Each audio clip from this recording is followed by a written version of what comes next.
O louvor dessa noite, eu convido os irmãos a ficar de pé. Peço que vocês nos ajudem com as crianças. Já, crianças, nós vamos estar juntos, tá bom? Ali. Também louvando a palavra de Deus, pregando para vocês ali, tá bom? Tenham só um pouquinho de paciência. Então, nós vamos procurar estar aqui em duplas, em trio. E eu desejaria que vocês orassem por essa situação do forro da igreja, eu chamo ar-condicionado da igreja, né? Para que Deus abra as portas, para que as compostas do céu se abram assim, de uma forma, que o milagre do Senhor seja visto pelo povo de Deus, nos dando condição financeiramente. Então, se dedique, veja o que você pode ajudar. Veja o que você diz. Eu quero ver a glória do Senhor nesse lugar, nessa igreja. Eu quero ver as coisas acontecendo. E se você quer ver as coisas acontecendo, se doe. Dê o seu coração, dê a sua alma, dê toda a sua ajuda, o que nós podemos fazer, tá certo? Porque assim Deus honrará cada um.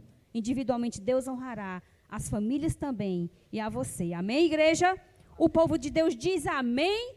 Amém. Porque crê. Então, trios, né? Pode ficar de quadro, de trios ou em dupla, e peça isso a Deus. Pai, faz um milagre em nosso povo, em nosso meio, nos ajuda porque nós precisamos. Declare isso diante do Senhor, derrame seu coração nessa noite e se prepare para louvar e se prepare para ouvir da palavra de Deus, o que Deus tem a dizer em seu coração nessa noite.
diante do que você pediu, para que Deus faça um milagre na sua vida, na sua família, em todo o povo de Deus. Incomparáveis são tuas promessas. Incomparáveis. Diga isso, igreja. São tuas promessas. Levante as mãos, peça a Deus. Incomparáveis. Diga com toda a força dos seus lábios. Diga com toda a força do seu coração. Incomparáveis são tuas. Diga bem forte para terminar. Para quem? Incomparáveis são tuas promessas Para mim, para você. Amém, povo de Deus. Ainda de pé, vamos cantar Castelo Forte. Gente, Castelo Forte é o nosso Deus. Ele é escudo, é boa espada. O seu poder defende os seus. Você crê nisso? Cantemos. Amém. Batendo palmas. Castelo forte é o nosso Deus. Escolhi com a espada. O seu poder defende os seus. A sua igreja amada. Força e com furor nos prova o tentador, com artimanhas traz e astúcias infernais. Iguais não há na terra.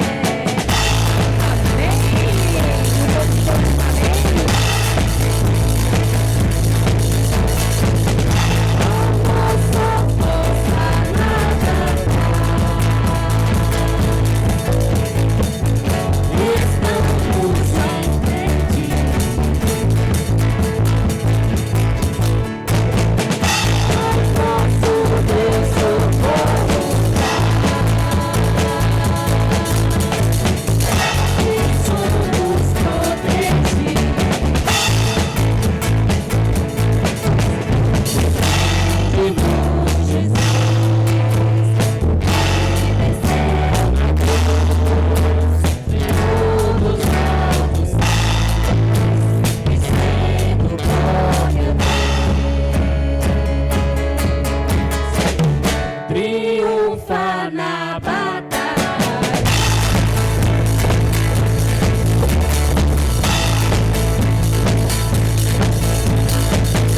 E a palavra ficará. Sabemos com certeza, pois ela nos ajudará. Pois ela nos ajudará. Com armas de defesa. Com armas de defesa. Temos de perder, famílias responder, e embora a vida vá, com nós Jesus está. E nos dará seu rei.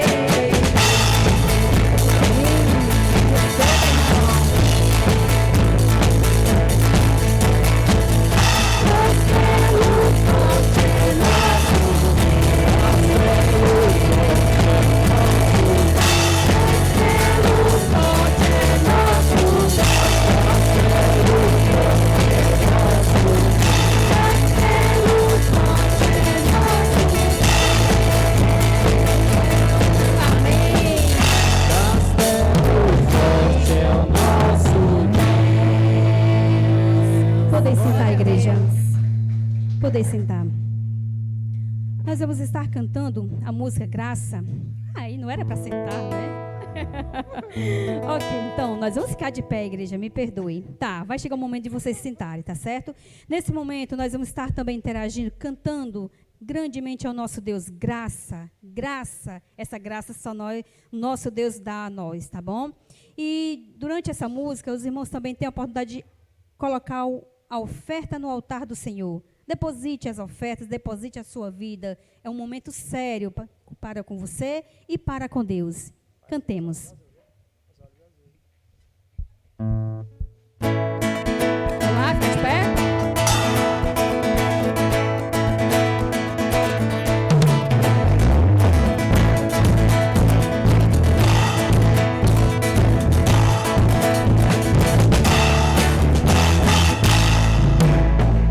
Somos filhos da graça, divina e sem par, frutos do amor que nos veio alcançar.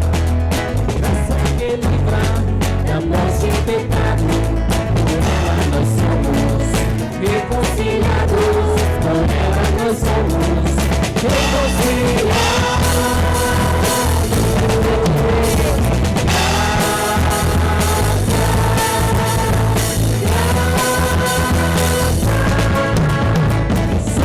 superabundante,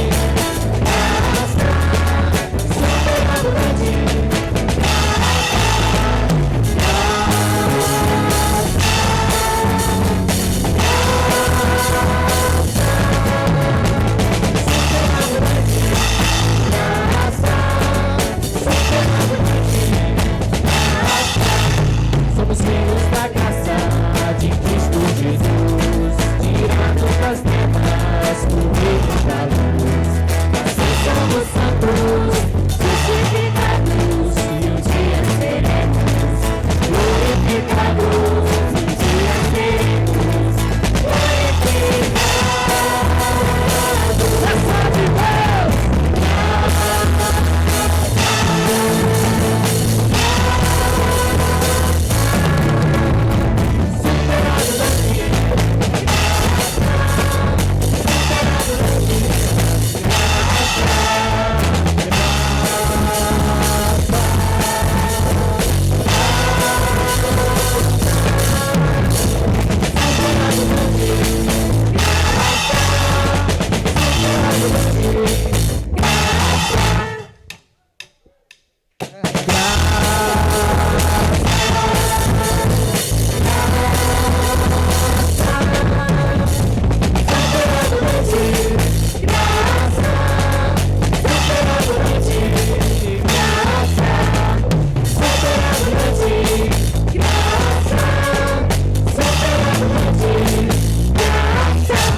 Oremos. Senhor nosso Deus e Pai, a Tua graça, Senhor Deus, nos basta. O Senhor é tão maravilhoso para nós, Pai. O Senhor tem piedade, zelo. O Senhor sonda o íntimo de nosso ser. E o Senhor arranca todas as coisas, Senhor Deus, que não condiz com os nossos pensamentos diante do Senhor, os nossos desejos diante do Senhor, Pai. Todo dia o Senhor nos conserta. Todo dia o Senhor nos molda. Para que, Senhor Deus, nós vivemos em santificação. O Senhor todo dia nos dá a oportunidade, Pai, de deixarmos os nossos pecados de lado, não repetirmos os nossos erros e nos voltar completamente ao Senhor. Que a oração, que a santificação, que a leitura da Tua palavra, ela não deixe, Senhor Deus, nenhum dia faltar em nossas vidas, em nosso lar. Muito obrigado por todos os irmãos que estão nessa noite, por todas as crianças que se faz presente, cantando, Senhor Deus, para Ti nessa noite, Pai. Muito obrigado pela oferta alçada, colocada no altar do Senhor, Pai. Receba. Em nome de Jesus, Teu Filho amado. Amém. Podem sentar, meus irmãos. Obrigada. Amém. Obrigado à equipe de cânticos, obrigado à irmã Noélia pela ministração nesta noite. Que bênção. O culto não está sendo transmitido ao vivo, mas está sendo gravado. Você que está aqui, quando chegar em casa, vai ser postado, né? Vai. Aí você pode assistir o culto novamente, pode cantar novamente. Que bênção na presença do Senhor. Essa última canção que cantamos, Superabundante Graça, é de autoria de Asaf Borba. Uma canção muito querida aqui pela nossa igreja. E o texto de hoje é baseado no Evangelho de João, no capítulo 12, a partir do versículo 12 até o versículo 19.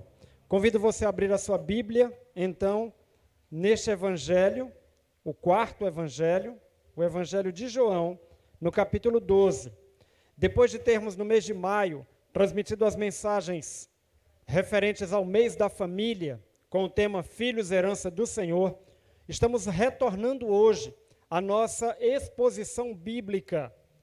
Exposição bíblica no Evangelho de João, que iniciamos lá no mês de abril de 2020. E olha só, de abril de 2020 a junho de 2021, conseguimos chegar aí à metade do Evangelho de João. Então agora, a segunda metade. Evangelho de João, capítulo 12, do versículo 12 ao versículo 19. E dentre as muitas composições do Asaf Borba, tem uma que foi composta no ano em que eu nasci e que a Igreja do Senhor tem cantado desde então. Se você chamar essa canção, que foi composta em 1975, de antiga, eu vou ficar com raiva de você, porque foi o ano que eu nasci. A canção anterior que nós cantamos, de autoria de Martinho Lutero, foi composta em 1521, Castelo Forte. E era uma canção cantada enquanto os reformistas, o povo que defendia a palavra de Deus, resistia à perseguição da igreja oficial, porque queriam proibir a pregação da palavra de Deus, queriam proibir a leitura em público da palavra do nosso Deus. E então Martinho Lutero, baseado no Salmo 46, compôs Castelo Forte, o Senhor é a minha fortaleza, lá no original alemão. E a outra canção que falamos, Superabundante Graça, já é bem mais próxima de nós, já é agora dos anos 2000. Mas a canção composta em 1975 tem a ver com o texto de João 12, de 12 a 19. Vê se você identifica aí a canção procurando no versículo 13.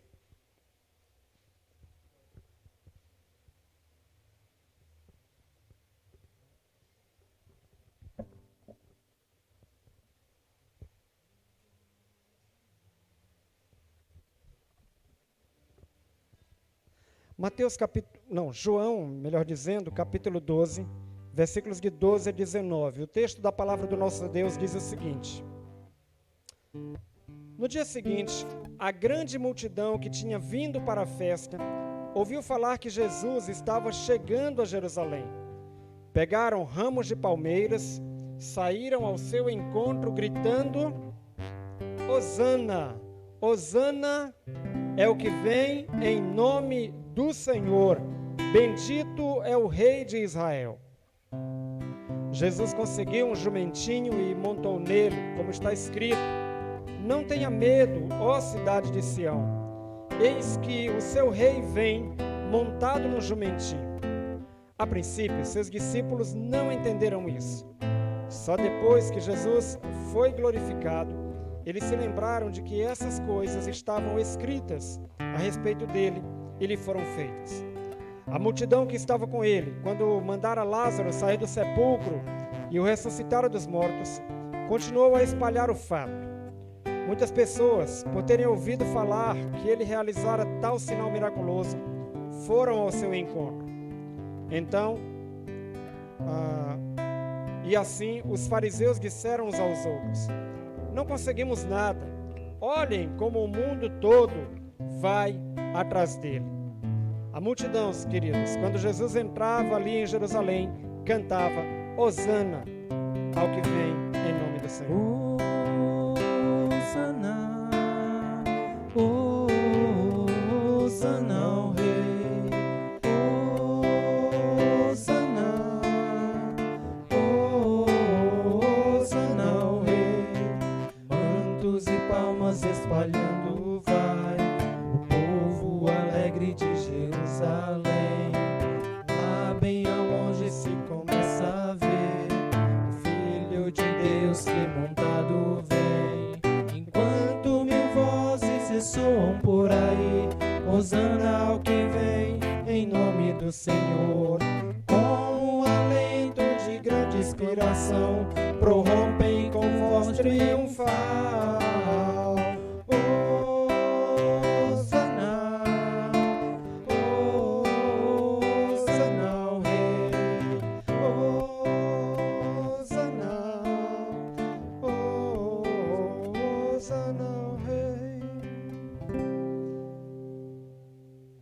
renúncia. O que significa a palavra renúncia? Renúncia, se você for ao dicionário, terá um significado próximo de abdicar de um direito, abdicar de um cargo, abdicar de uma função. Renúncia pode significar deixar de seguir uma rota, escolher um outro caminho. Renúncia pode significar abandonar algo que pareça ser muito precioso em prol de outro algo que seja mais precioso ainda. Quando você renuncia, significa que você abre mão. E deixa eu lhe perguntar, hoje à noite, há algo que você precise renunciar? Uma pergunta um pouco mais contundente. Você está pronto, hoje à noite, a renunciar aquilo que não for da vontade de Deus? Você está pronto a renunciar de si mesmo? Você está pronto a renunciar os seus valores, renunciar às suas ideias, renunciar aos seus sonhos em prol dos valores de Deus, dos propósitos de Deus? Em João, no capítulo 12, o tema, dentre os muitos temas que poderíamos trabalhar, há um que se sobressalta no texto, que é exatamente a ideia de renúncia. Até o versículo 50, nós teremos várias narrativas que nos chamarão a uma renúncia. E hoje, nesse retorno da exposição do Evangelho de João, nós vamos, talvez aqui nas minhas contas, pregar a primeira de 4 mensagens que envolvem esse tema maior, chamado de renúncia. Hoje nós iniciaremos, então, a partir do versículo 12 até o versículo 19. A entrada triunfal de Jesus em Jerusalém é uma das principais referências ao seu messianato. A entrada triunfal é um episódio conhecido de todos que são cristãos, todos que já leram a Bíblia ou que já assistiram um filme sobre Jesus, certamente têm alguma ideia do que seria essa entrada triunfal. Para a igreja romana, esse momento da entrada triunfal é chamada de Domingo de Ramos, que é aquele domingo que antecede em uma semana ao domingo da Páscoa. Jesus, então, entra de forma triunfal. E o que seria essa entrada triunfal? Ele adentra os portões de Jerusalém e as multidões estão prontas para recebê-lo. Elas estão com ramos de palmeiras nas mãos e elas estão ali acenando para receberem a Jesus. E essa é, como disse, uma das principais referências ao messianato de Jesus. O Rei Salvador, adentrando Jerusalém, é exemplo de humildade e renúncia aos padrões e às expectativas humanas. Sim, não é possível que haja renúncia se antes da renúncia não experimentarmos o fator humildade. Humildade pode ser traduzida como engolir seco. Acho que esse é o melhor conceito de humildade. É quando você engole seco. Quando você, mesmo não querendo, mesmo indo contra aquilo que é a sua ideia, que é a sua vontade, você respira fundo, engole seco, baixa a cabeça e diz, sim, senhor. Sim, senhora. Né? Sim, senhor. Ok. Eu entendi e eu renuncio à minha ideia. O versículo 12, no relato de João, nos apresenta a seguinte expressão. No dia seguinte, que dia seguinte é esse? É o dia seguinte àquela visita que Jesus havia feito novamente a Betânia, à casa de Maria, Marta e Lázaro. É o dia seguinte após Jesus ter sido ungido, ter sido lavado, ter tido seus pés lavados pelo óleo caríssimo, pelo perfume caríssimo, o nardo puro derramado por Maria, irmã de Lázaro. que, após derramar o frasco de perfume aos pés de Jesus, ou nos pés de Jesus, os enxuga com seus próprios cabelos. E ali era a preparação para a paixão de Cristo. Então, Jesus agora vai adentrar a cidade de Jerusalém. Ele viaja aí de Betânia até Jerusalém, cerca de 3 quilômetros.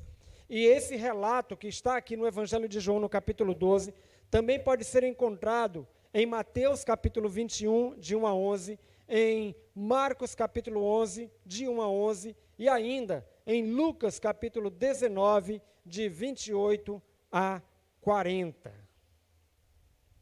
E quando Jesus chega a Jerusalém, ele se depara com grande multidão que tinha vindo para a festa, e tinha ouvido falar que Jesus estava chegando a Jerusalém. Esse é então o início da última semana. Jesus nascera por volta do ano 6, por incrível que pareça, na contagem correta, Jesus nasceu no ano 6 antes dele mesmo, porque o que é considerado ano 0, depois fizeram um levantamento e, na verdade, seria um recuo para o ano 6 antes de Cristo. Portanto, quando o Evangelho de Lucas apresenta o início do ministério de Jesus, ele já conta 30 anos de idade. E como o Evangelho de João nos apresenta 3 festas da Páscoa, é do Evangelho de João, juntamente com essa informação do Evangelho de Lucas, que nós descobrimos que o ministério de Jesus durou apenas 3 anos e meio. E se ele começou esse ministério aos 30 anos, o ministério público, significa que ele foi morto aos 33 anos, mais ou menos 33 anos e meio. É esta, então, a sua última semana. Durante todo o tempo de ministério, Jesus fora perseguido, fora caçado, planos foram feitos para aprisioná-lo, para matá-lo, e todos esses planos não deram certo, porque tudo acontece no tempo de Deus, conforme o propósito divino. Assim, agora, o Jesus, que é o Deus onisciente, está cônscio de que aquela é, sim, a sua última semana da sua primeira vinda, do seu ministério terreno. E ele, como o cordeiro que não emite um balido sequer quando conduzido ao matadouro, ele vai se entregar voluntariamente em favor de nós, porque como o próprio sacerdote havia dito, Caifás, é necessário que a morte de um homem aconteça para salvar todo o povo. E assim, o sacrifício vicário de Jesus, o sacrifício em lugar de você e em meu lugar, vai ser consumado dali a uma semana. Então, nesse versículo 12, nós temos essa notícia de que é a última semana de Jesus e ele se depara com essa grande multidão. Pra você ter uma ideia, a festa da Páscoa era tão significativa para os judeus, eles tinham várias festas, 3 das principais eram exatamente a Páscoa, a festa de Pentecostes e a festa do tabernáculo. E na festa da Páscoa, cordeiros eram imolados, eram sacrificados. E, em média, um cordeiro dava para alimentar cerca de 10 judeus. E há relatos antigos de que, em pelo menos uma das festas de Páscoa, 257 mil cordeiros foram imolados. Então, você multiplica por 10 e você tem uma noção aí da quantidade de gente que poderia se fazer ali presente a Jerusalém durante a Páscoa. Portanto, multidão aí é multidão mesmo. É uma multidão quase que incontável, de milhões e milhões de pessoas. 2 milhões e meio, 3 milhões de pessoas, quem sabe, para a população da época é realmente bastante significativo. Eu gosto muito de história, mas gosto também de geografia. Obrigado. Na época de Jesus,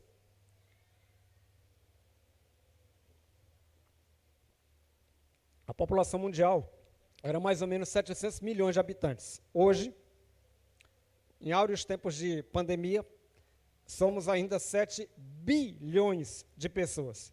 Então, na época de Jesus, era 700 milhões de pessoas.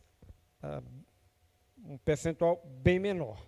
Daí o significado maior ainda desta multidão. No versículo 13, nós vemos que essa multidão, ao perceber que Jesus está adentrando Jerusalém, eles pegam em ramos de palmeiras e eles vão acenar com esses ramos de palmeiras. Nos outros evangelhos, nos evangelhos sinóticos, você descobre que mantos foram estendidos. Foi colocado um manto sobre o jumentinho, foram colocados mantos na rua e Jesus então vai passar ali por cima daqueles mantos e as pessoas estão com ramos nas mãos. Esses ramos correspondem ao que seriam, hoje em dia, as bandeirolas, quando o povo está comemorando algo, quando está comemorando uma vitória esportiva ou uma vitória política. Não é como as pessoas gostam de se manifestar com símbolos, né, com bandeiras. Naquele momento da história, eles usavam ramos. E essa referência é interessante porque, por volta do ano 168 a.C., a Síria, que fica um pouco acima de Israel, estava dominando aquela região ali do Oriente Médio. E o templo fora profanado. O povo de Israel tivera a sua religião proibida. Escute só, mais ou menos por volta do ano 168, um pouco antes disso, 168 a.C., os judeus estavam proibidos de entrar no templo, estavam proibidos de ler a Torá, que é a lei judaica, que corresponde aqui os 5 primeiros livros do Velho Testamento, Gênesis, Êxodo, Levítico, Números e Deuteronômio. O ritual de circuncisão que os bebezinhos, os meninos, deveriam passar, estava proibido. As mães e familiares que faziam a circuncisão de seus bebês eram caçados, presos e enforcados em praça pública. A prática da religião judaica estava proibida. Então, um homem chamado Matitias, com os seus 5 filhos, ou Matatias, com os seus 5 filhos, lideraram uma revolta. Dentre esses 5 filhos, um destaque para um homem chamado Judas, que relação alguma tem com Judas Iscariotes, tá bom?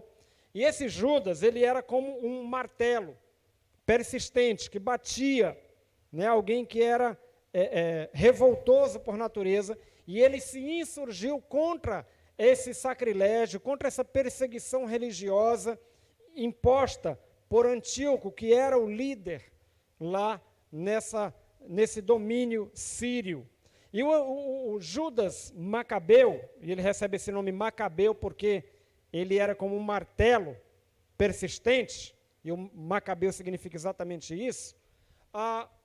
Este Judas Macabeu liderou uma grande revolta que conseguiu reconquistar Jerusalém, reimplantar o culto, e eles puderam fazer sacrifícios novamente no altar. Eles reconstruíram o altar e fizeram sacrifícios. E no momento em que, triunfantemente, Judas Macabeu e todos os seus seguidores estão entrando em Jerusalém, é a primeira vez que eles utilizam ramos de palmeiras para saudarem os vencedores.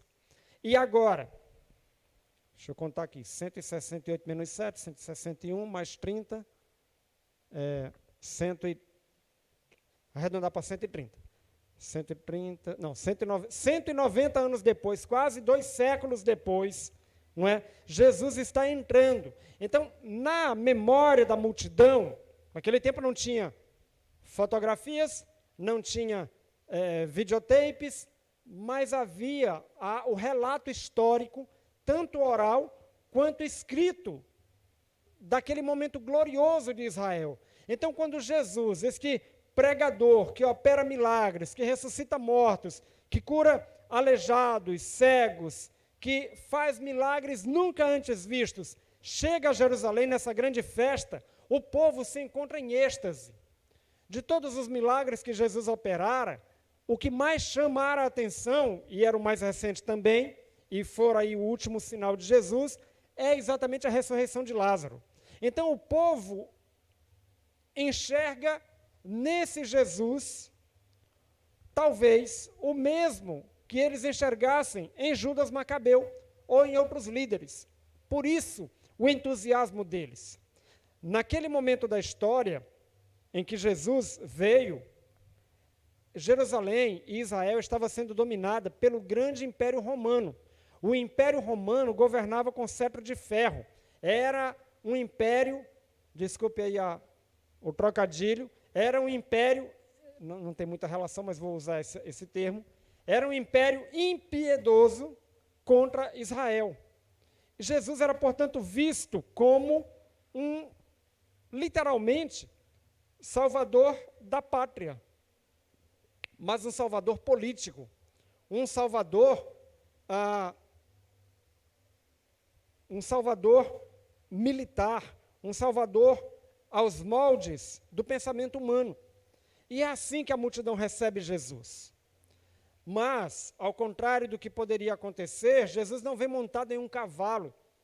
O triunfo, e é chamado de entrada triunfal, não acontece com um Jesus que empunha uma espada, um Messias montado em um cavalo e conclamando os seus seguidores a batalharem contra o Império Romano, contra o Império opressor. Jesus entra de forma pacífica, montado em um jumento.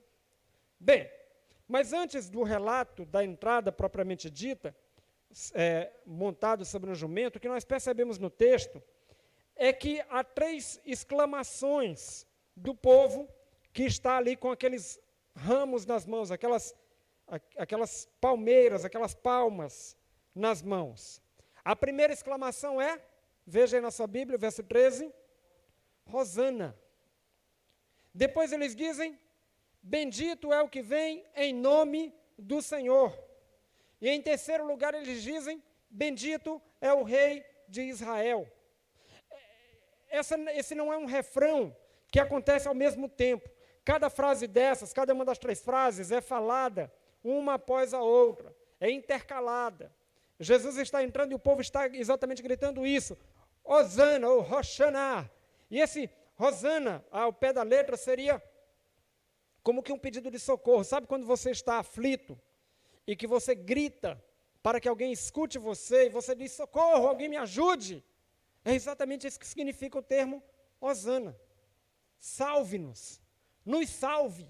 Eles estão dizendo para o Jesus que entra, nos salve, nos salve, nos salve.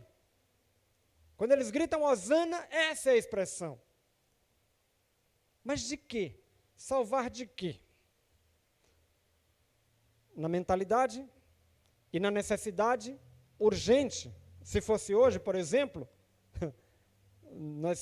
não é para brincar, mas nós estaríamos dizendo, nos salve do coronavírus, nos salve do Covid-19, ou nos salve da criminalidade, nos salve dos assaltos, nos salve dos homicídios. Naquele momento, nos salve da opressão do Império Romano. Esse Hosana tinha uma relação muito forte em relação a isso. Então, eles dizem, salve-nos agora. E quando eles dizem, bendito o que vem em nome do Senhor, eles estão rememorando algumas passagens do Velho Testamento, e quero convidar você a passear comigo agora. Vamos ao Salmo de número 118. Inclusive, curiosidade bíblica, né? Qual é o meio da Bíblia? Qual é o capítulo central da Bíblia?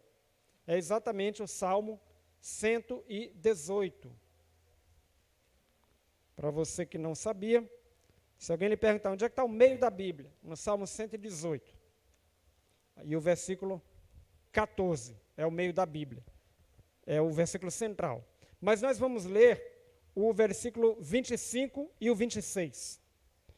Salmo 118, versos 25 e 26, olha a afirmação do salmista, salva-nos, Senhor, traduzindo, Hosana, nós imploramos, faze-nos prosperar, Senhor, nós suplicamos. Olha a segunda parte aí do refrão, bendito é o que vem em nome do Senhor, da casa do Senhor nós os abençoamos.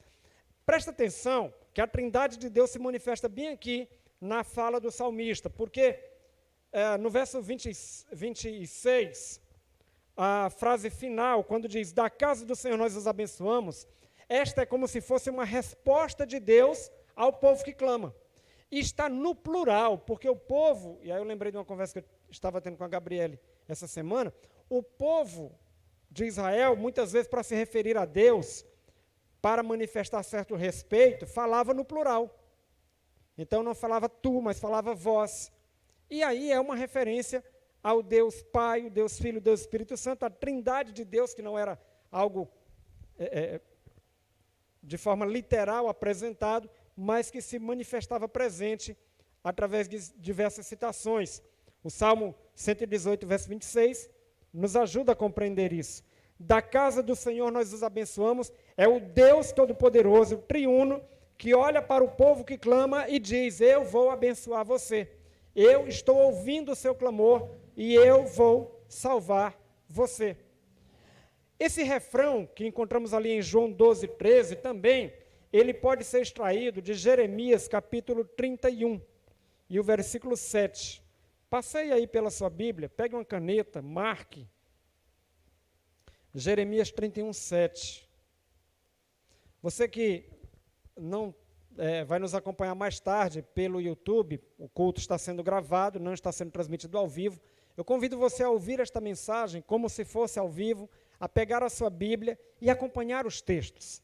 O profeta Jeremias, no capítulo 31 e versículo 7, é outro capítulo apaixonante, diz assim, assim diz o Senhor, cantem de alegria por causa de Jacó, gritem, exaltando a principal das nações, proclamem e deem louvores dizendo, o Senhor salvou o seu povo, o remanescente de Israel. A multidão de judeus representa o remanescente de Israel. E o profeta Jeremias, 580 anos antes de Cristo, ou 550 anos antes de Cristo, prenuncia esse momento de louvor em que o povo aplaude, em que o povo canta, em que o povo exalta e declara a salvação do Senhor. O povo canta. Hoje cantamos aqui, Castelo Forte é nosso Deus, superabundante graça. Aclame ao Senhor, isso é um convite. Olha, não há nada mais bonito do que a igreja cantando ao Senhor. Dizem que quem canta, seus males espanta. Mas quem canta a palavra de Deus, espanta o diabo, espanta a depressão, espanta o medo, espanta tudo. Cante ao Senhor. Quando você estiver angustiado, cante. Quando estiver feliz, cante. Quando estiver em dúvida, cante ao Senhor. Glorifique ao Senhor. Sabe esse Asaf Borba, que a gente cantou aqui 2 músicas dele hoje? Cantamos Superabundante Graça e cantamos Hosana. Ele é autor de diversas músicas, como Jesus em Tua Presença, Reunimos-nos Aqui. Ele tem uma filha, eu me emocionei demais. Ele tem uma filha chamada Aurora. O Asaf Borba é cantor. A esposa do Asaf Borba, o nome dela acredite, o nome da esposa do Asaf Borba é Rosana. Rosana. Ela é cantora também. Mas a filha do Asaf Borba, ela é especial, como nas classificações aí do Ministério da Saúde. Eu não sei qual é exatamente a classificação dela. E uma outra cantora fez uma música exatamente com o nome dela, Princesa Aurora. A Aurora tem 25 anos agora. Está chegando aos 27. E aí é lindo você ver a Aurora tentando louvar ao Senhor. Ela não pode cantar. Ela não sabe cantar como o pai e a mãe. Então ela dança. Ela coreografa. Adulta, com as suas necessidades especiais, mas ela quer louvar ao Senhor de alguma maneira. E é emocionante o pai, Asaf Borba, dizer que nós não sabíamos como nossa filha seria. Nós não sabíamos de que maneira poderíamos tratar nossa filha e como ela viveria. Mas é maravilhoso ver que com aquilo que ela tem, com as limitações dela, ela não se limita e louva ao Senhor, e adora ao Senhor. E sabe, aquilo é emocionante, porque muitas vezes nós temos os nossos sentidos todos. Nossas pernas funcionam, nossos ouvidos funcionam. E nós estamos angustiados com coisas que não nos pertencem. Nós deixamos de renunciar e nos deixamos levar por limitações que de verdade, não existem. Ninguém pode calar a boca daquele que louva o Senhor. Ninguém pode calar a boca daquele que serve ao Senhor. Então, se você está doente do corpo, se você está doente da alma, se você está doente do espírito, louve ao Senhor, cante ao Senhor, aplauda ao Senhor. Amém? Aplauda ao Senhor. Glorifique ao nosso Deus. Porque é isso que você vai fazer. Quer ver? Eu quero mostrar você no futuro. Quer ir para o futuro agora? Aperta os cintos e vamos para o futuro. Vamos lá. Todo mundo agora, eu vou mostrar onde é que você vai estar. Apocalipse, capítulo 7, o versículo 9. Olha você aí em Apocalipse 7, 9. Olha você aplaudindo ao Senhor. Olha você cantando ao nosso Deus. Olha você exaltando ao Senhor aí. Com Covid, sem Covid, com tanta coisa de ruim que tem nesse mundo. Olha aí, Apocalipse 7, o verso 9. Diz o mesmo João, escritor do Evangelho: depois disso olhei, e diante de mim estava uma grande multidão, que ninguém podia contar, de todas as nações, inclusive Teresina, inclusive Parque Puti, tribos, povos e línguas, em pé diante do trono e do Cordeiro, com vestes brancas e segurando palmas nas mãos,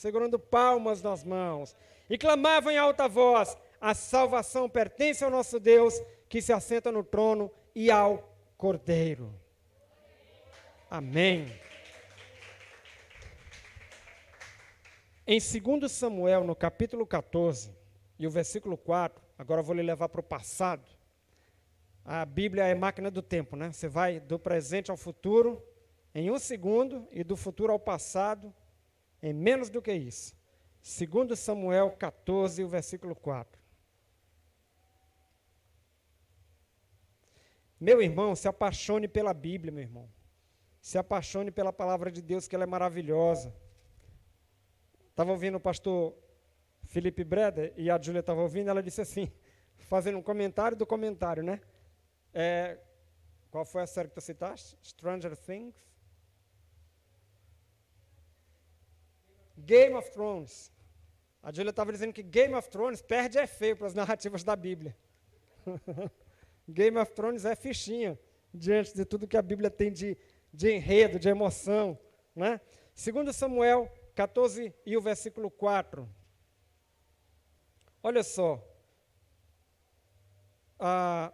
Quando a mulher apresentou-se ao rei, prostrou-se, rosto em terra, em sinal de respeito, ele disse: ajuda-me, ó rei. Uma mulher que pede socorro ao rei. Esse rei é o próprio Davi. Jesus é da descendência de Davi. E essa mulher, de alguma maneira, expressa o clamor, séculos depois, de todo o povo: ajuda-me, rei. Jesus está sendo enxergado como rei. E João, os 4 evangelhos, relatam a entrada triunfal. Mas João é o único que registra essa terceira frase, aí no versículo 13. Bendito é o rei de Israel. E ele tira isso de onde? Lá de 2 Samuel 14, 4. E aqui João ressalta a realeza de Jesus. Porque João é um evangelista que prega o evangelho para os habitantes do Império Romano como um todo. Pessoas que eram obrigadas a adorarem ao imperador como seu rei. E quando quando João anuncia Jesus como o verdadeiro rei, João está incentivando o povo a renunciar à falsa adoração do Império Romano e a assumir a verdadeira adoração ao Deus encarnado na pessoa de seu Filho Jesus.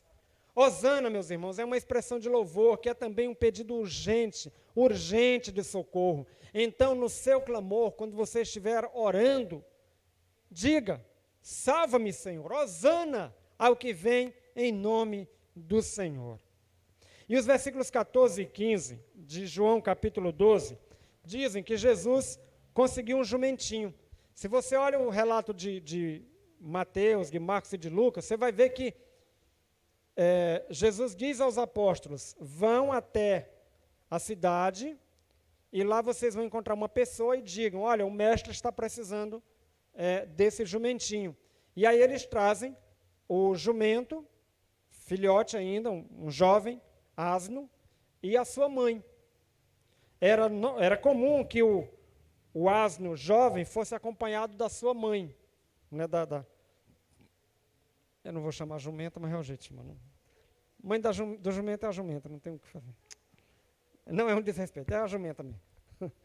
Então, João só relata o jumentinho, né? O jumento jovem. Mas os outros evangelistas trabalham a ideia de que a mãe está perto. E essa é um dos mais claros sinais do messianato de Jesus.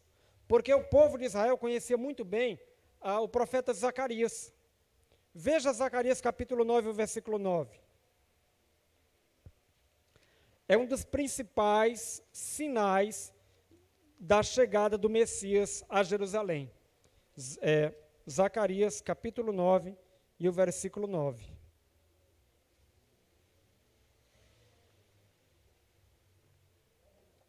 Zacarias 9 e o verso 9, o texto diz,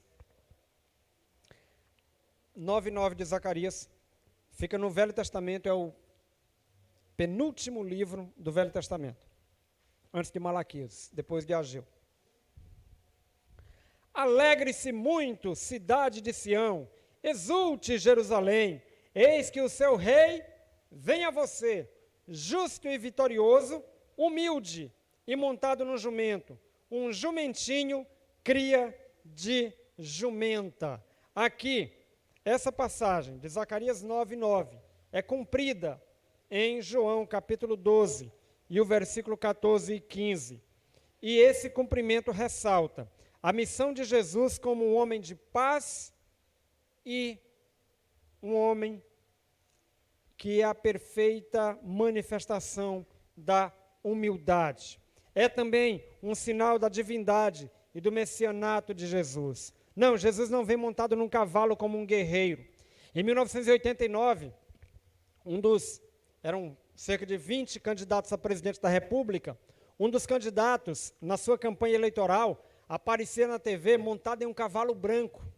E aí tinha uma luz que brilhava e uma música. Eu vou entregar o nome do santo, é o atual governador de Goiás, Ronaldo Caiado. Ele foi candidato a presidente em 89, e então a propaganda eleitoral dele era assim, montado num cavalo, para demonstrar que ele era um guerreiro vencedor que libertaria o Brasil da inflação e de todas as suas mazelas. Ele não ganhou a eleição. Mas é esse tipo de herói que as pessoas esperam. Um herói que venha imponente, com a espada em risque, pronto para derrotar os inimigos, no fio da espada. Nesse aspecto, Jesus decepciona, porque ele não vem com a espada em riste, ele não vem em um cavalo branco, ele vem montado num jumento, representando que é homem de paz. Ele não é veloz, ele vem com calma, ele adentra a cidade, não com o pisotear dos cavalos, mas ele vem com tranquilidade. As pessoas jogam os mantos nas ruas e o jumentinho vai pisando ali aqueles mantos e ele vai apreciando aqueles ramos ali que estão sendo levantados e ele entra de forma muito humilde, como um homem de paz. Ele está adentrando Jerusalém. O povo está em festa, os ramos são levantados, o coro em uníssono exalta: hosana, bendito o que vem em nome do Senhor, bendito é o Rei de Israel. E aí, no versículo 15, João faz a citação de mais textos da palavra. Ele diz: Não tenha medo, ó cidade de Sião. Eis que o seu rei vem, montado num jumentinho. É a citação de Zacarias capítulo 9 e o versículo 9. No versículo 16, há um parêntese de João, quando ele diz: a princípio, seus discípulos não entenderam isso, só depois que Jesus foi glorificado, eles se lembraram de que essas coisas estavam escritas a respeito dele e lhe foram feitas. Por que está registrado? É um atestado de que Jesus é o Messias e de que Jesus é o cumprimento das profecias do Velho Testamento. Agora, versos 17 a 19. A multidão que estava com ele, quando mandara Lázaro sair do sepulcro e o ressuscitara dos mortos, continuou a espalhar o fato. Muitas pessoas, por terem ouvido falar que ele realizara tal sinal miraculoso, foram ao seu encontro. E assim os fariseus disseram uns aos outros: não conseguimos nada. Olhem como o mundo todo vai atrás dele. Queridos, aqui nós encontramos o estopim para a inveja dos fariseus, que vai conduzir à prisão, julgamento, crucificação e sepultamento de Jesus.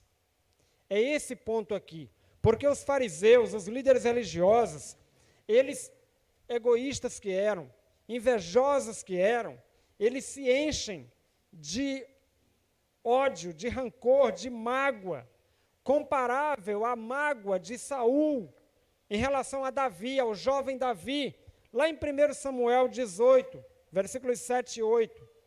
Quando Davi volta da guerra, junto com Saul, que era o rei, olha o refrão que as mulheres cantavam na entrada triunfal do exército de Israel. 1 Samuel 18, versos 7 e 8. As mulheres dançavam e cantavam. Saul matou milhares e Davi dezenas de milhares. Quem era o rei? Saul. Ele era o guerreiro. Ele foi escolhido rei porque ele era grande, ele era forte, ele era parrudo, ele se destacava no meio dos outros. E quem era Davi? Davi era um jovem pastor de ovelhas, miudinho, ruivo, de aparência gentil, mas era soldado valente, era homem guerreiro também. E o povo destaca a vitória. E Saul, claro, ficou com ciúme, ficou com inveja, porque ele era o rei, ele queria ser exaltado, ele queria ser posto no pedestal, mas era Davi quem era elogiado. Os fariseus estão do mesmo jeito. Qual era, ou qual deveria ser o ministério dos fariseus? Ensinar a palavra de modo que o povo cresce e aguardasse de forma confiante a chegada do Messias.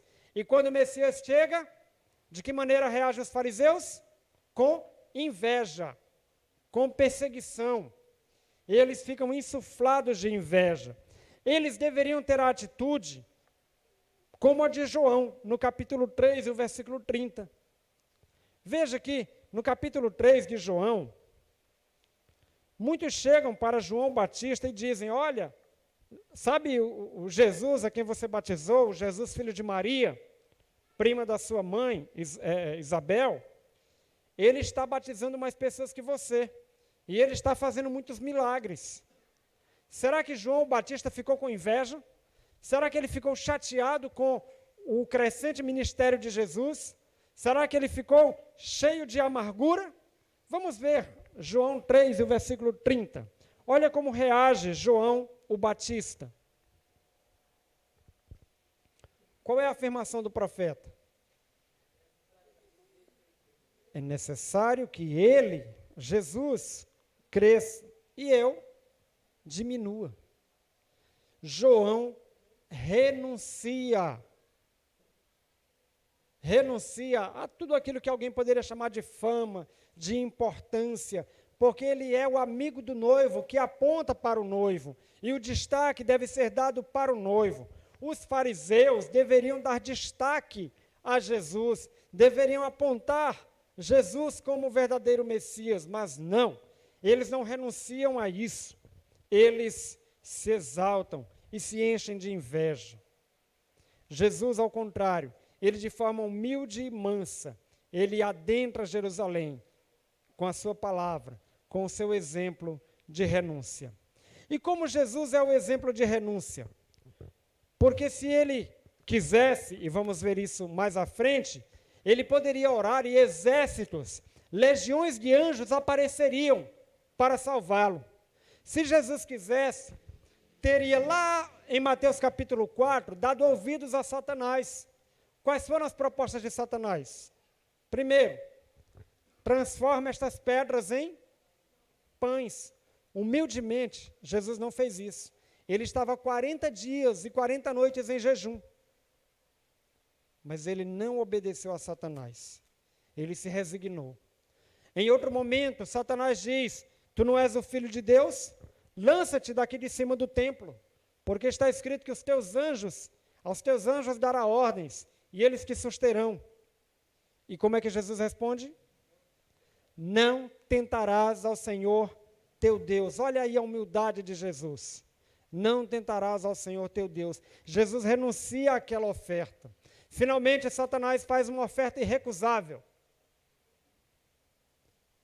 Ele mostra, não sei se foi via internet, todos os reinos do mundo. E diz: tudo isto te darei, se prostrado me adorares. E como Jesus responde? Para trás de mim, Satanás, arreda-te, Satanás. Porque está escrito: ao Senhor teu Deus adorarás, e somente a Ele servirás. Meus irmãos, Jesus é exemplo de renúncia, e aqui ele adentra, renunciando a todo poder e toda fama e toda exaltação humana, porque ele esvaziou-se a si mesmo. O apóstolo Paulo, em Filipenses, no capítulo 2, e os versículos de 5 a 8, diz que nós devemos seguir o exemplo de Jesus. Seja a atitude de vocês a mesma de Cristo Jesus, que, embora sendo Deus, não considerou que o ser igual a Deus era algo que devia pegar-se, mas esvaziou-se a si mesmo, vindo a ser servo, tornando-se semelhante aos homens, e sendo encontrado em forma humana, humilhou-se a si mesmo e foi obediente até a morte, e morte de cruz. Jesus é exemplo de renúncia, porque ele se esvazia a si mesmo, para que nós possamos viver de acordo com a vontade de Deus. Precisamos esvaziarmos-nos de nós mesmos. Precisamos renunciar a nós mesmos, aos nossos conceitos, às nossas ideias, às nossas vontades. Jesus é exemplo de renúncia, porque a sua realeza não era conforme os padrões humanos. Os padrões humanos de realeza representam algo como uma coroa, como muito poder, como muita influência, como muito dinheiro.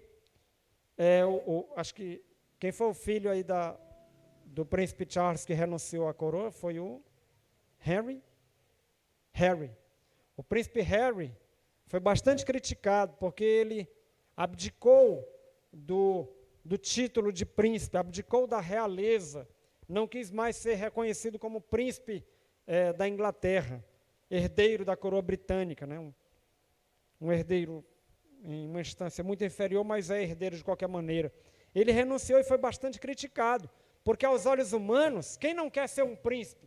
Quem não quer ser um rei? Quem não quer morar em castelos? Quem não quer ser o todo-poderoso, com todas as portas do mundo inteiro abertas para si, sem precisar trabalhar, sem precisar ralar, né, com centenas e centenas de serviçais ao seu dispor? Mas Jesus abriu mão de tudo isso. A realeza de Jesus, ainda que ele fosse descendente do rei Davi, e politicamente ele poderia até reivindicar o trono de Israel, mas esse não era o alvo de Jesus. A realeza dele não era conforme os padrões terrenos. Ele não visava poder, ele não visava fama, ele não visava dinheiro. Inclusive, quanto a dinheiro, ele dizia de forma clara: deem a César o que é de César, e a Deus o que é de Deus. Meus amados, como servos de Jesus, como filhos de Deus, devemos seguir o exemplo de Jesus. Devemos também entender a necessidade de renúncia. Você está pronto a renunciar? E ao que nós devemos renunciar? Jesus renunciou a si mesmo em termos humanos. Nós devemos renunciar a nós mesmos. Nossas vontades, nossos planos, nossas vaidades e pecados. Deixa eu lhe falar. Não é errado desejar coisas dessa terra, mas é errado depositar nas coisas dessa terra o seu tesouro. No Sermão do Monte, em Mateus 6, Jesus diz que quem ajunta tesouros na terra vai perder esses tesouros, porque os tesouros da terra, há 3 possibilidades. Ou a traça rói, ou a ferrugem corrói, ou o ladrão rouba. Os tesouros que nós devemos ajuntar são tesouros no céu. Então, as nossas vontades, os nossos planos devem ser de acordo com a vontade de Deus. Em um acampamento, alguns anos atrás, acho que foi em 2015, da Jubapi, o pregador dizia de forma muito clara: se você quer entrar na universidade, entre, mas entre para glorificar a Deus, não entre para ganhar dinheiro. Se você quer ser odontólogo, se você quer ser administrador, advogado, se você quer ser modista, pode ir, mas entenda, eu vou ser um odontólogo de Jesus, eu vou ser um médico para Jesus, eu vou ser um advogado para glorificar a Deus, eu vou ser um modista para exaltar ao Senhor. Os nossos sonhos, as nossas vontades não podem ser para satisfazer a nós mesmos, devem ser para a glória de Deus. Sabe, um versículo que eu sempre deixo para o Lael, deixo para a Gabriela e também para a Júlia, é que adianta o homem ganhar o mundo inteiro e perder a sua alma. Ou que daria o homem em troca da sua alma? Ao longo dos últimos 11, 12 anos aqui na igreja do Parque Poti, eu vi muitos jovens, meninos e meninas valorosos, meninos e meninas inteligentíssimos, que passaram por aqui, que vinham para os cultos de doutrina, que participavam, que vinham para os cultos do domingo à noite, para a escola bíblica, que eram ativos nos acampamentos, e eles foram como que nos escapando das mãos e sumindo. E eu fico pensando onde estão e o que estão fazendo e o que estão pensando, e se renunciaram a si mesmos em prol do reino, ou se renunciaram ao reino em prol de si mesmos.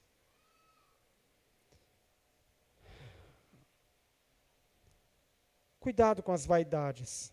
Não é errado se arrumar, não é errado se ajeitar, mas cuidado com as vaidades. Cuidado com o pecado. Quando você estiver sendo tentado, renuncie ao pecado, diga não ao pecado, resista ao pecado, não sucumba ao pecado, não se entregue, não deixe. É uma luta difícil, é uma luta árdua. O pecado normalmente envolve vício, o pecado normalmente envolve algo que é por demais prazeroso para a carne, é por demais prazeroso para a mente, é por demais prazeroso para os sentidos, mas deve ser enfrentado com humildade. Nós não podemos enfrentar o pecado como se fôssemos super-heróis. Não. O pecado deve ser enfrentado com humildade, dizendo, como o Senhor Jesus nos ensina na oração do Pai Nosso: não nos deixes cair em tentação. O próprio Jesus diz no Evangelho de Marcos que o espírito está forte, mas ele diz ainda que a carne é fraca. Por mais que o meu espírito seja forte, a minha carne é fraca. E nós vivemos uma luta, diz o apóstolo Paulo em Romanos capítulo 7, uma luta da carne contra o espírito. E essa luta, ela não é vencida de uma vez por todas. Ela é uma luta diária. Eu venci hoje, amanhã começa de novo. Então renuncie a você mesmo. Renuncie também aos padrões deste mundo. Meus irmãos, não leiamos a Bíblia usando o referencial de hoje. Não leiamos a Bíblia usando o referencial de ontem. Leiamos a Bíblia como a absoluta, verdadeira e imutável palavra de Deus. E não tente e não caia na armadilha de adaptar a Bíblia à realidade odierna. Não caia nessa tentação de ler a Bíblia como se fosse uma leitura cultural para hoje. Cuidado com seus referenciais. Referenciais de sexualidade. Termos como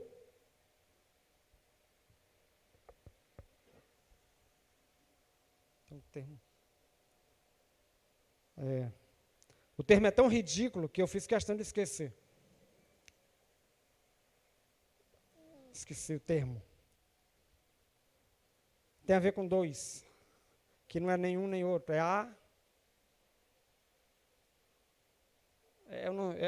em termos de sexualidade, a pessoa quer dizer que não é homem nem é mulher, que é... Não, isso é um problema físico. Eu vou dar o nome da santa aqui no ouvido da...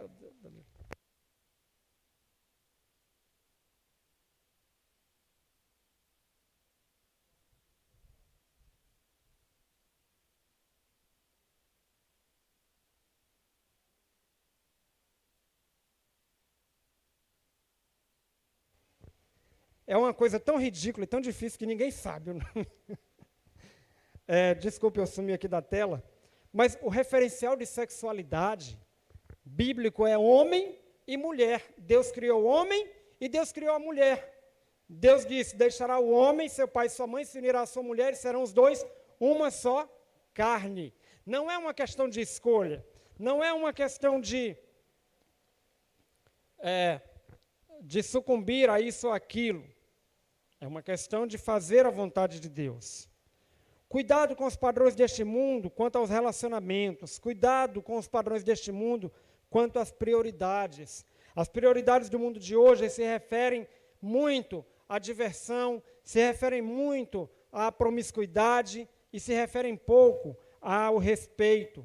As pessoas perderam totalmente o respeito. Eu contava sobre o cantor Lázaro, semana passada.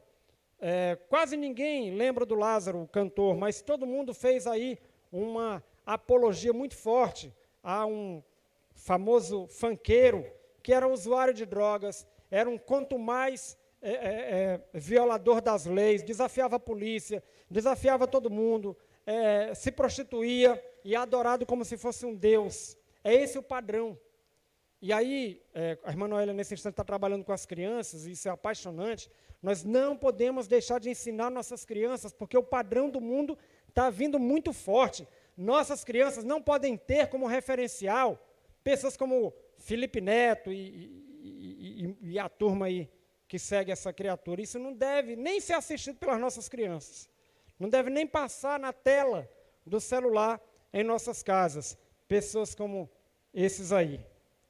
É preciso que renunciemos aos padrões deste mundo.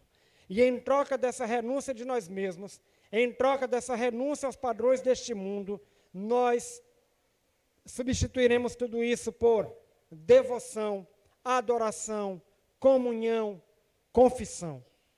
Devoção, adoração, comunhão, confissão. Há uma cantora não tão famosa chamada Amanda Rodrigues. Ela tem uma canção bem interessante chamada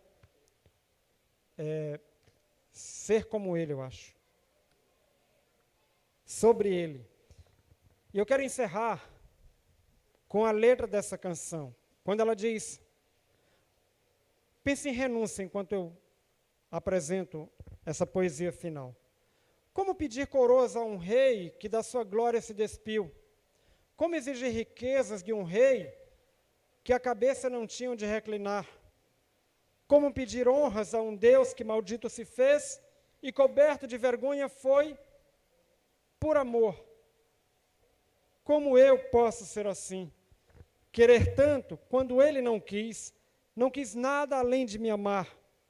E todos os seus passos só me falam que o que ele espera de mim é renúncia, é morrer para mim mesmo, é tomar minha cruz e seguir os seus passos. Se eu não sou capaz de fazer morrer minhas vontades, tampouco posso ser chamado de discípulo seu. A simplicidade ele trazia no olhar. E tudo o que ele fez foi só pensando em nos amar. E ao ler sobre ele, e ao cantar sobre ele, eu me pergunto, onde a essência foi parar? A sua comida era a vontade do seu pai. E o que fazia, e o que fugia disso, ele deixou para trás. A minha paz custou o seu castigo. Por meu pecado foi moído, Cordeiro de Deus. Seu nome é Jesus. E é pelo nome de Jesus, meu irmão, pelo nome de Jesus, minha irmã, que você deve renunciar. Renuncie a você mesmo. Renuncie ao pecado. Renuncie aos padrões deste mundo. Como Jesus, o nosso exemplo de renúncia e de humildade, fez. Feche seus olhos e vamos orar ao nosso Pai.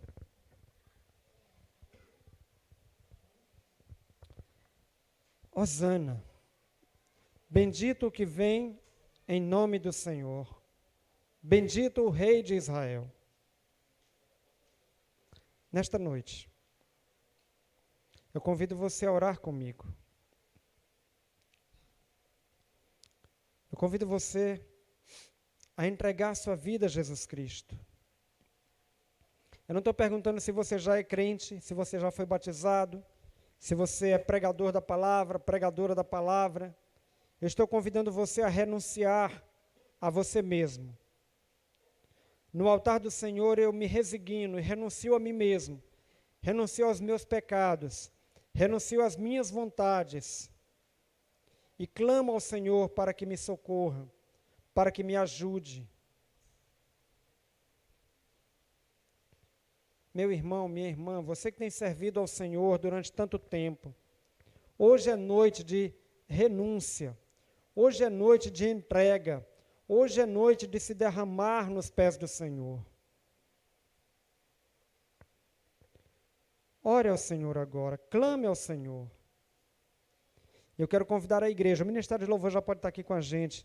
Eu quero convidar a igreja a estar clamando agora. Clame em favor de você mesmo. Clame em favor de quem está em casa. Clame em favor de quem não veio para o culto. Clame em favor de alguém que você percebe que está fraco na fé. Clame para que o Espírito de Deus esteja conduzindo esse irmão, essa irmã à renúncia. Mas clame primeiro por você mesmo. Vamos clamar ao Senhor. A igreja, fica de pé. Ore ao Senhor agora, faça a sua oração. Põe a mão no seu coração e converse com Deus agora. De que é que você tem que renunciar?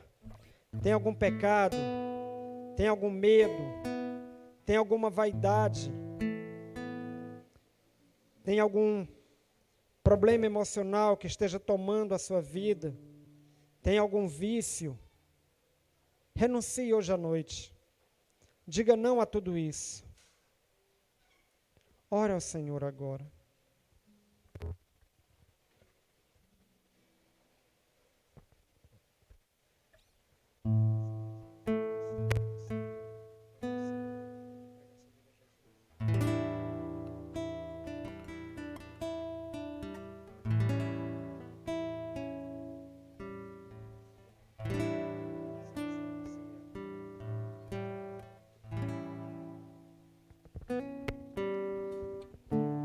O José, um dia, ele entregou a vida dele a Cristo. Mas ele se afastou do Evangelho. Ele foi batizado, mas hoje ele mesmo admite que se desviou dos caminhos do Senhor. 2 anos atrás. Mas ele hoje toma corajosamente a decisão de vir.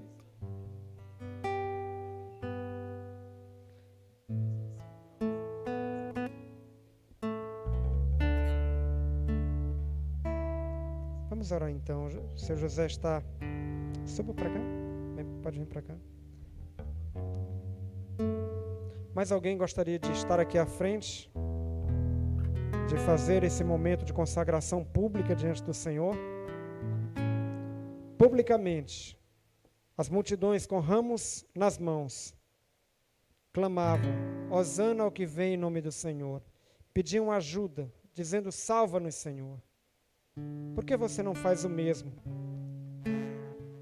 E vem e renuncia ao pecado, renuncie a você mesmo e corajosamente toma a decisão de retomar os caminhos do Senhor.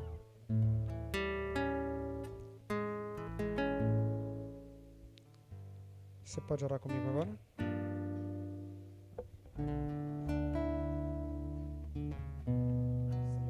Senhor Jesus, eu renuncio aos meus pecados. Eu te peço perdão.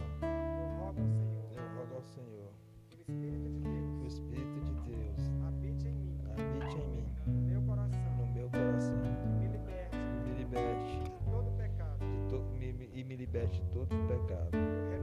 Eu renuncio aos vícios, à violência, ao medo, e consagro o meu coração a Ti. Muito obrigado por me salvar hoje. Amém. Você crê que Deus ouviu sua oração? Amém.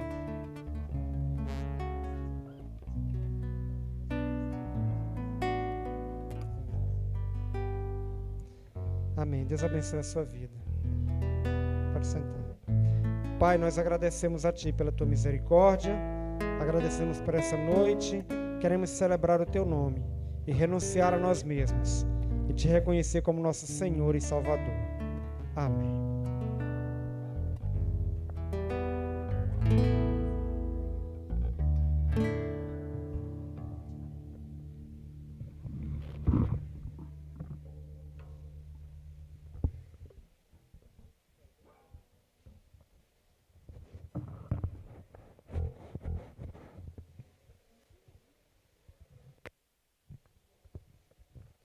Nós vamos estar cantando um cântico de comunhão.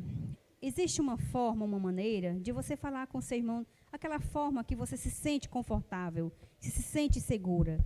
E é nesse momento que nós vamos usar para isso, tá bom?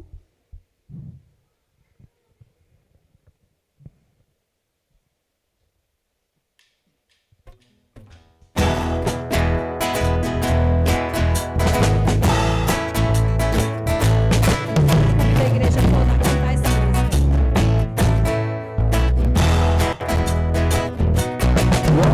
Bom e agradável ter amigos e irmãos, comunhão.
Você pode sentar? Hoje nós voltamos com a nossa escola bíblica, começamos com um café maravilhoso, então a partir de domingo que vem, 5 da tarde, todas as classes da EBD funcionando normalmente. A literatura, irmã Isadora, não chegou ainda, mas a gente vai começar. Até agora, tá bom? Olha, eu estou sem contato de WhatsApp, mas o meu número ainda vai continuar o mesmo, assim que eu conseguir um jeito de resolver isso, né? Mas você pode mandar mensagem para a irmã Noélia, pode me procurar por e-mail também, ou pode ir lá na minha casa, tá bom? Estou disponível para conversar com você quando você precisar. A nossa sala de oração continua aberta, 6 da manhã, meio-dia, 6 da tarde, meia-noite. Então, se você deseja participar da oração, é pelo Google Meet, é uma sala online, virtual, 4 vezes por dia. E dia de quarta-feira, nós temos o culto de doutrina aqui no templo, que também é transmitido ao vivo pelo YouTube. Mas se você puder vir ao templo, eu acho bem melhor. E durante a semana nós temos os PGMs. Alguns PGMs funcionaram essa semana, outros vão funcionar na terça-feira, alguns estão marcados para terça-feira. Se você não está em nenhum PGM, me procure para que eu possa lhe ajudar, tá bom? Para você se localizar em um pequeno grupo. Durante a semana, eu quero que os irmãos estejam orando por essa questão do forro, orando, agradecendo ao Senhor pela casa da igreja, que nós conseguimos concluir a parte do pagamento ao seu Etevaldo também. A casa IBPP hoje é oficialmente nossa, né? Temos só alguns detalhes ainda para resolver, que a irmã Jane estava até me lembrando ali, mas como eu estava conversando com o irmão Ivaldo, até agosto a gente termina, né? Os últimos trâmites ali da casa, até agosto a gente termina. Vamos encerrar este culto? Que bom que você esteve conosco, muito obrigado. Nós somos a Igreja Batista no Parque Poti. Vida nova para você. A igreja fica de pé.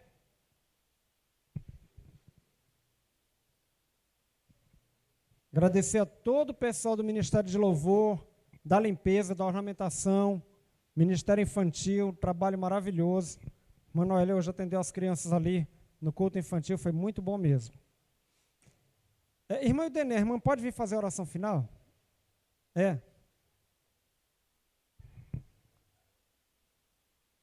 A irmã Eudenê fará a oração de encerramento deste culto.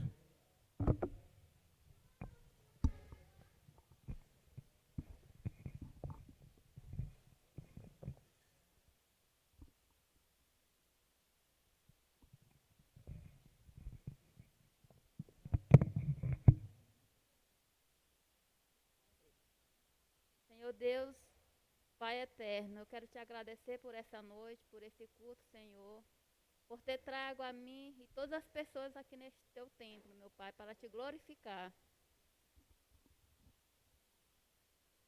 Quero te pedir, Pai, que o Senhor venha abençoar cada um dos irmãos, a se manifestar com ajuda para concluir o forro da tua casa, meu Senhor.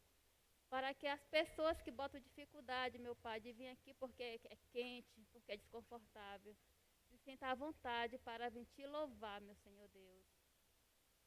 Obrigado, meu Deus, porque o Senhor até aqui tem cuidado de mim, tem cuidado da minha casa. E eu sei que você tem cuidado de todos os irmãos aqui presentes. Eu te louvo e te agradeço por essa noite, meu Senhor, em nome de Jesus. Amém. Obrigado, boa noite, Deus os abençoe em nome de Jesus.